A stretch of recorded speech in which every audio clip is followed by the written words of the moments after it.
suis en capacité. L'un a officiellement débuté sa campagne il y a 3 jours à Audincourt, terre ouvrière du Doubs.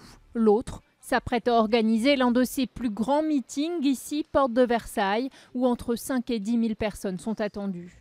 Emmanuel Macron mise sur la mobilisation populaire. Manuel Valls, lui, veut faire valoir son ancrage local. Cette image d'un Emmanuel Macron, si c'est comme s'il est adoubé par des milliers de personnes, va rester. Ça imprime évidemment et ça donne à Manuel Valls un défi supplémentaire. Lui, effectivement, sa position, c'est de dire « je suis un élu local, je suis ancré territorialement, je suis encore conseiller municipal ».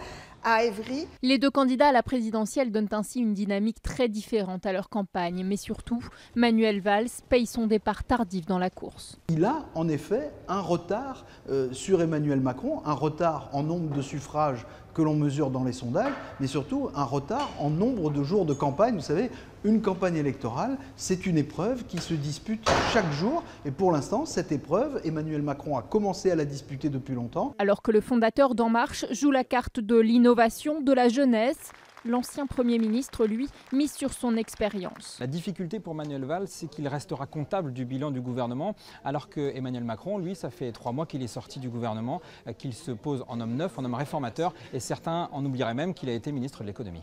D'un point de vue économique, les deux hommes ont des idées assez proches. La différence entre Manuel Valls et Emmanuel Macron pourrait se jouer sur les questions régaliennes.